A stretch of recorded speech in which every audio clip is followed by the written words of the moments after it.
नमस्कार मित्रांनो, स्वागत आहे सर्वांचं ग्रीनवूड ॲग्री आपल्या मराठी यूट्यूब चॅनलमध्ये. कापूस उत्पादनामध्ये आता जे वातावरण फिरते, आता पहा जवळजवळ 8 वाजलेत आणि अजूनही धुकं खूप जास्त प्रमाणात आहे. आता येणारा जो काळ आहे कापूस पिकासाठी अतिशय धोकादायक ठरू शकतो, कारण मागच्या वर्षीही सेम हेच वातावरण झालं होतं. तर आपल्याला येणाऱ्या काळात अडचणी येऊ नये याच्यासाठी आपल्याला काय करायचं आहे, त्यासोबत फवारणी तुम्हाला मी सांगणार आहे, जी फवारणी आपल्याला घ्यायची आहे. जर तुम्ही अमावस्येच्या आसपास फवारणी घेतली असेल तर शक्यतो गरज पडणार नाही. पण जर ऑक्टोबरनंतर जर पाऊस पडला किंवा पावसाचं वातावरण असेल तर याच्या अगोदर आपल्याला ही फवारणी करावी लागणार आहे. तर त्याच्यासाठी हा महत्त्वपूर्ण व्हिडिओ आहे. व्हिडिओ शेवटपर्यंत पहा. आणि जे शेतकरी आपल्या ग्रीनवूड ॲग्री चॅनलवर नवीन असतील त्यांनी चॅनलला सबस्क्राईब करा. सोबत नोटिफिकेशन बेल ऑन करा, म्हणजे आलेल्या प्रत्येक व्हिडिओचं नोटिफिकेशन तुम्हाला मिळेल. तर आता आपली जी कापूस जी आहे तर ही वेचणी चालू आहे. वाढ तुम्ही पाहू शकता, अतिशय चांगल्या प्रमाणात वाढ झाली आहे. पण जर वातावरण फिरलं तर ह्या चांगलं झाड असण्याचा सुद्धा फायदा होणार नाही. कारण मागच्या वर्षी जवळजवळ 2 एकरामध्ये ऑलमोस्ट 17 ते 18 क्विंटलचं नुकसान झालं. कारण अवकाळी पाऊस आला. अवकाळी पाऊस आल्यानंतर लगेच 2 दिवसामध्ये सगळा प्लॉट जो आहे हा किडला होता. आणि ही परिस्थिती फक्त माझ्याच प्लॉटवर नाही, तर महाराष्ट्रामध्ये जवळपास सगळ्याच प्लॉटवर ही समस्या होती, ज्या ठिकाणी तो अवकाळी पाऊस पडला होता. तर अवकाळी पाऊस यावर्षी पडणार आहे आणि त्याचे अंदाजसुद्धा तसे दिले जात आहेत. मग आपल्याला काळजी कशी घ्यायची आहे? तर लक्षात घ्या, आपली आता ही जी शेवटची फवारणी होती किंवा जी फवारणी आपण अमावस्येला केली तर ती झालीच आहे. पण त्याच्यानंतरसुद्धा तुम्हाला एखादी फवारणी लागू शकते, किंवा ज्यांनी फवारणी केली नाही आहे तर त्यांनी आता करून घ्या. तर ज्यांनी अमावस्येला फवारणी केली नाही आहे अशा शेतकऱ्यांनी शक्यतो किटाजिन हे बुरशीनाशक, त्यासोबत प्रोफेक्स सुपर किंवा हमला हे कीटकनाशक घ्या. खूप जास्त कीटकनाशक घेण्याची गरज नाही आहे. जर चांगली असेल कपाशी अशी तर याच्यामध्ये तुम्ही हमला किंवा प्रोफेक्स सुपर घ्या. पण जर मात्र कपाशी जी आहे अगदी पिवळी पडली असेल, रोगट झाली असेल, तुम्हाला पहा इकडे मागे एक अर्ध झाड असं दिसतंय की जे पिवळसर पडलंय, म्हणजे त्याच्यावर थ्रिप्स वगैरेचा प्रादुर्भाव जो आहे हा जास्त प्रमाणात होतोय. आता सध्याची कंडिशन अशी आहे की ढगाळ वातावरण तयार होतं आणि ढगाळ वातावरण तयार झाल्यामुळं जी ऑक्टोबरमध्ये हीट तयार होते ती हीट कुठंतरी थोडीफार थांबणार आहे.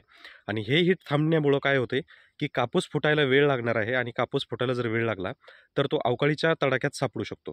तर अशा परिस्थितीत आपल्यावर वाईट वेळ येऊ नये याच्यासाठी ही फवारणी आपल्याला करायची. ही फवारणी साधारणतः तुम्ही आत्तापासून 8 दिवसामध्ये कधीही करू शकता.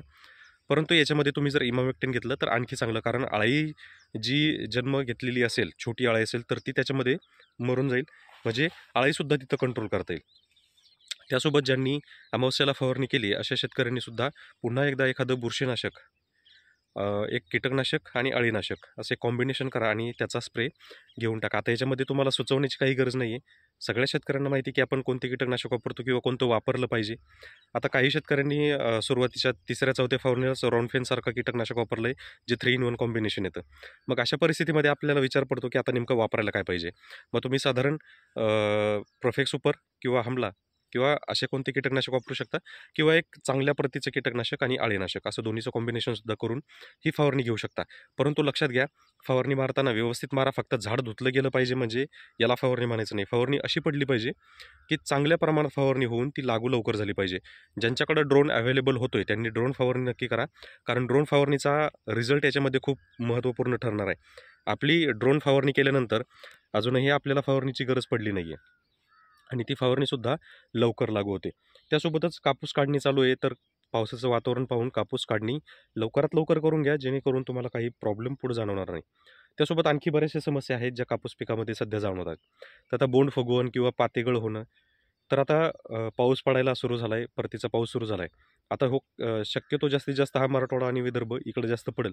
आमच्याकडं पडण्याची काही गॅरंटी वाटत नाही, कारण एवढं धुकं पडलं आहे. तर पाऊस नाहीच आहे हे आम्हाला त्याचं इंडिकेशन मिळतं, त्यामुळं आम्ही थोडेसे निवांत आहोत.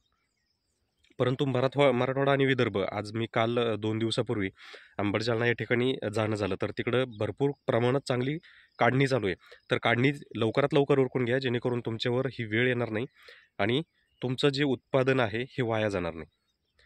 बाकी तुम्हाला बोंडवाढीसाठी किंवा फुगवणीसाठी किंवा नवीन पाती लागण्यासाठी जर तुमच्याकडं पाण्याची अवेलेबिलिटी असेल तर आणि पाऊस कमी असेल तर पाणी द्या, आणि पाऊस खूप जास्त असेल तर ॲमिनो ॲसिडची फवारणी करा किंवा त्याची ड्रिंचिंग आणि फवारणी हे दोन्हीही करा, जेणेकरून झाड जे आहे सक्षम होईल आणि पाते पुन्हा लागतील, बोंड चांगली फुगवण होईल.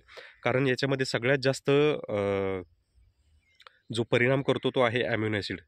आता काही लोक जे आहेत तर ही युरिया वापरायला सांगतात. तर एक तुम्हाला सांगतो, ॲमिनो ॲसिड जो आहे हा एक प्रकारचा नायट्रोजनच आहे. नायट्रोजनपासूनच पेप्टाइड ॲमिनो ॲसिड्स हे तयार केले जातात. त्यामुळे तुम्ही ॲमिनो ॲसिड जरी वापरलं तरी कमीत कमी प्रमाणामध्ये नायट्रोजन हा आपल्या पिकाला मिळणार आहे. त्याच्यामुळं ग्रीनरी पण वाढते, परंतु ॲमिनो ॲसिडमुळं झाडाला ताकदसुद्धा मिळते.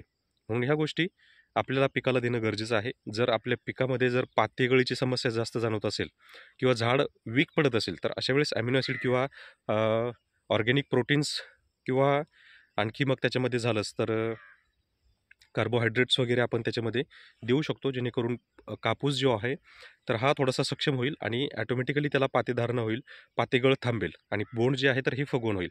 तर याच्यासाठी एक चांगल्या प्रतीचं तुम्ही पीजीआर किंवा ॲमिनो ॲसिड तुम्ही वापरा, जेणेकरून तुम्हाला रिझल्ट जो आहे चांगला मिळेल. जर ड्रिंचिंगसाठी तुम्हाला ॲमिनो ॲसिड घ्यायचं असेल तर प्रति एकर 1 लिटर, आणि जर फवारणीसाठी घ्यायचं असेल तर साधारणतः 2 ते 3 मिली प्रति लिटर पाण्यासाठी वापरू शकता. फक्त ॲमिनोऐवजी तुम्हाला ॲमिनो, फुलविक, सीवीड हे जरी मिळालं तरी तुम्ही वापरा, कारण याच्यामुळे तुम्हाला थोडंसं ॲडिशनल बेनिफिट त्याच्यामध्ये होऊन जाईल. बाकी काही अडचण असेल, काही शंका येत असेल किंवा काही आणखी प्रॉब्लेम असेल तर कमेंट करायला अजिबात विसरू नका. धन्यवाद.